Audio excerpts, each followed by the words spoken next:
What's going on, everybody? Good afternoon. We are here on this Friday, and we got some stuff to talk about before the injury report comes out. I'll have that video in a few hours. But before we get there, I want to talk a little bit about something that I know I'm a couple of days late on. I know that this report came out, I think it was on Wednesday. When it came out, I didn't really feel like talking about it too much because I had already made a video about Riq Woolen this week, and I just had other things I wanted to talk about. But realistically, I probably should have at least made one video about this and, understand that this isn't just some random person saying this stuff. This actually comes from Jeremy Fowler, respectable reporter, and you figure that when he says something like this, he's probably working with at least some degree of inside information. So, according to him, Riq Woolen expected to walk in free agency next year. More after the break. Before we go any further, I want to tell you a little bit about my friends over at Sleeper, as well as get some picks in. Are you using the Sleeper app this year for daily fantasy football? If not, you are missing out. Let's just take a look over on the left side of the screen now. Look at all the fun stuff you can get up to over there. Look at all the great stuff you can pick on. Let's get some picks in for this week.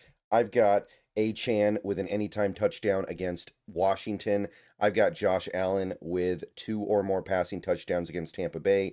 Cooper Kupp revenge game against the Rams over 29.5 receiving yards, and Ashton Jeanty with over 58.5 rushing yards against Dallas. So get on over to Sleeper, use promo code SBN, and you'll get up to a $100 match on your first deposit. Terms and conditions apply. See Sleeper's terms of use for details. Currently operational in over 25 states. Check out Sleeper today. Get your picks in and test your football knowledge. All right, welcome back. So, yeah, we got this article here on Sporting News, but you can find references to Fowler's reporting in many other places. Seahawks are expected to let Riq Woolen walk in free agency. If you scroll down a little bit here, he talks about exactly why he believes that this is the case.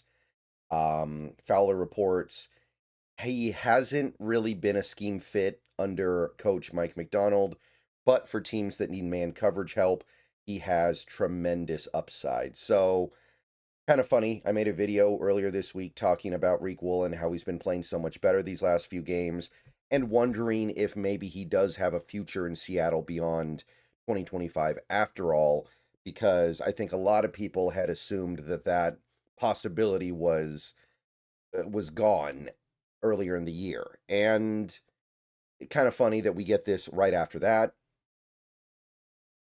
But first of all, let me just say a couple of things about the scheme fit thing. So first of all, I know that Woolen is playing well. Or at least he's playing pretty good the last few weeks, I would say. I don't want to get too far ahead of myself and act like he's been good for a few months here, but the last few games have been clearly better, and we have been kind of reminded of the player that Riq Woolen can be. But there are a couple things going on with Riq Woolen. For one, I believe that he is probably going to be better as a man cover corner than a zone cover corner. And McDonald is a coach that prefers to run zone. I think we run zone over 80% of the time.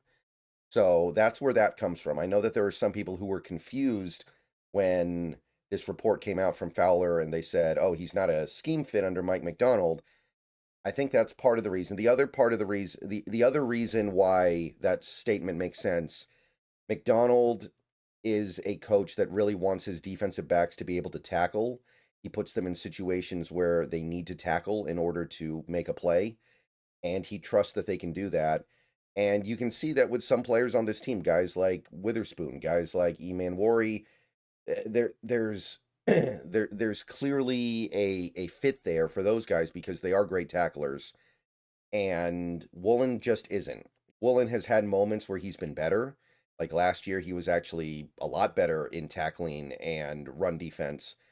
But generally speaking, he is not. It's not a strength of his at all. And this year, I think he's kind of reverted a little bit in some in some ways. Although, again, some of this comes from that window of time where he really wasn't playing that well at all in general. Maybe we'll see some improvement in the coming weeks, but he's never going to be a great tackler. He's never going to be great against the run. And that's something that McDonald values more than some of these other coaches out there. There are going to be coaches out there who will give Woolen the Deion Sanders treatment and just be like, we pay you to cover. If you cover, we're good. Now, that doesn't mean that there isn't value in having Riq Woolen here. That doesn't mean that this coaching staff is necessarily going to be completely devaluing him because of that. But the other thing at play here is the financial commitment you would have to make to Riq Woolen and the financial commitment that you need to be thinking about with some of your other players coming up here. And I did say in my video earlier this week that it was possible that you could cook up some kind of a deal where Woolen gets maybe even a front-loaded contract, and then you backload some of your other big contracts coming down the pipe, but it's not easy. If you look at 2026 on Spotrac for the Seahawks right now, you can see they are sitting on a lot of cap space. Spotrac estimates about $87 million in cap space going into 2026 as of this moment. So there is money to spend, but it's not a ridiculous amount of money. We've seen teams go into free agency periods with like 100 mil plus. We're not there. Now, we could theoretically get there. You look at some of these contracts. You've got a guy like Leonard Williams, who's going to be due a $30 million cap hit next year. You could see that deal being extended out because he's still playing really well, and that an extension would get the cap hit down for 2026. Maybe if Nwosu keeps playing the way that he's playing, you could see an extension. By the way, if he gets hurt again and he misses more time, which always possible, don't be shocked if we do end up moving off of him because of all the injuries he's had over the last few years.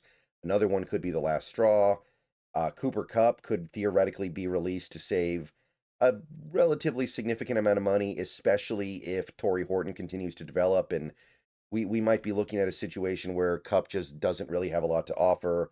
Maybe you see some kind of extension on Julian Love, although I kind of question that one.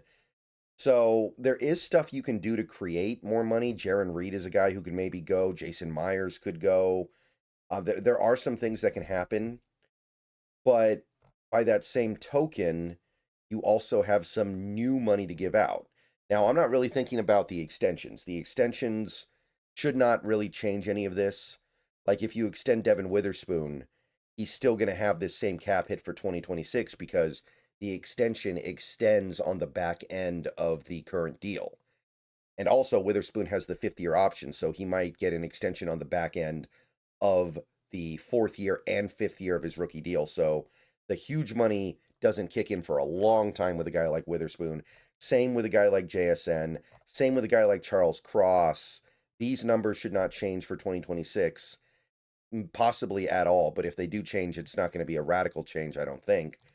But there are some outgoing free agents, and this will be all new money if we keep these guys around. So you've got a guy like Rashid Shaheed, who we just traded for. Look, I'd love to keep Rashid around here for 11, 12, 13 million a year. That would be great. But don't be surprised, especially if he plays well at the end of the year here, that it pushes up beyond that. Spotrac right now thinks this guy's going to get $17.5 million a year. I think it was like a 3-year, $55 million contract they estimated. And that may end up being the going rate for a player of his talent. So don't be shocked if Shaheed's next deal pushes up higher than you're currently expecting. Now, maybe there isn't a ton else here we're that worried about. You got Boye Mafe here. At this point, I don't know how much we're going to stress about keeping him. But Ken Walker could be a guy, and Spotrac has him at about $9 million a year right now. Now, is that going to be the case? I'm not so convinced. I think it could go higher than that. I look at what Chuba Hubbard got in Carolina, and I'm like, I think Ken Walker's probably better, and he's been more productive than Hubbard. So what if Walker gets 10, 11, 12 million a year? I'm not going to be that surprised. Now, I'm not really a big fan of keeping Walker, but this team might do it. Got Josh Jobe. I don't think he's going to be super expensive, but I do want to keep him around, and he's going to cost something. Kobe Bryant, He's not going to cost a lot if you decide to keep him, which is no guarantee, but he's certainly going to cost more than the 1.1 million he's costing you this year, or excuse me, the average annual value of his previous contract. So there is some other stuff you got to think about, and remember, you're also going to want to spend money on outside free agents next year because you don't have a lot of draft picks. You might be looking to sign a right guard. You might be looking to sign some depth at linebacker. You might be looking to sign some depth at nose tackle, or whatever it may be. Whatever it may be, there's going to be some outside money as well. You might also want to roll some money over into 2027 because some of these big cap hits are going to start coming down the line. Like a guy like Sam Darnold, he's going to start to see accelerated cap hits starting in 2027 in all likelihood. You're going to start to see some big money come in for some of your younger players that you extend at that point or have extended in recent years. So when you look at a guy like Woolen, who, by the way, Spotrac currently projects at about $15.5 million a year, and I would not be surprised if that goes up, especially if he plays well the rest of the way. I mean, you compare his ball production over his career to other corners in the first 4 years of their career. Woolen is flying high. Now, a lot of that ball production came his rookie year, so it's a little bit weird, but I don't doubt for a second that a team might look at Woolen and look at his production and think that is a $20 million a year player. So it's not easy. It's doable. It's doable. One nice thing is that some of these players that you might want to keep around in 2026 and beyond are restricted free agents. So you know you're not going to have to spend big money. Guys like Ty Okada, Drake Thomas, even maybe Jalen Sundle, George Halani, I guess. Like you know that's going to be cheap. So it's doable, but it's definitely not easy. Back in 30 seconds here.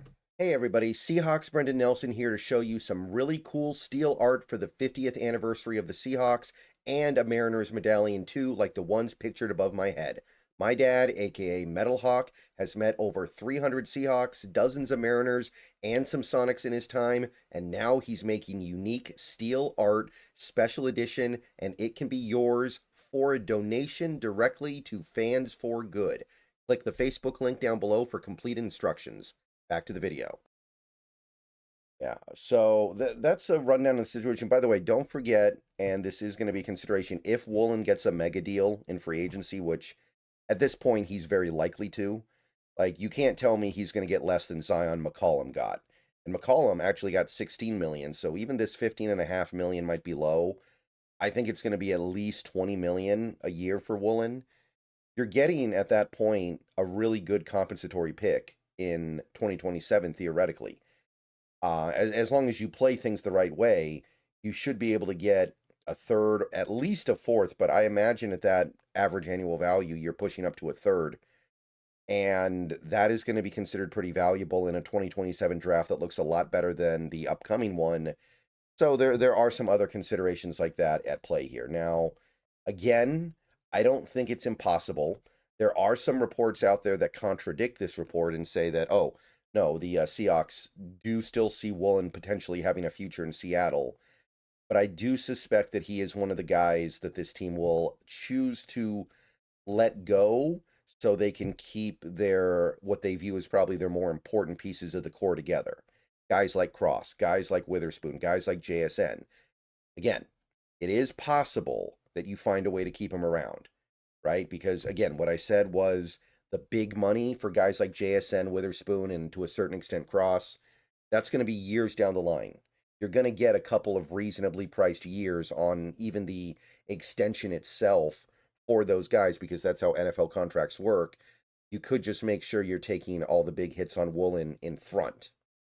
But, again, this stuff is tricky. This stuff is dicey. And it might be easier to just say, we can find another corner.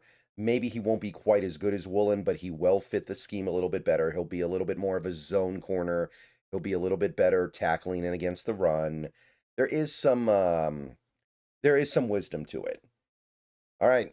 See you guys later. Let me know what you think. Go Hawks. I'll make at least one more video later today. Actually, I think I'm going to be making two because I got the Huskies preview to think about as well. But yeah, everybody have a great rest of your day and go Hawks.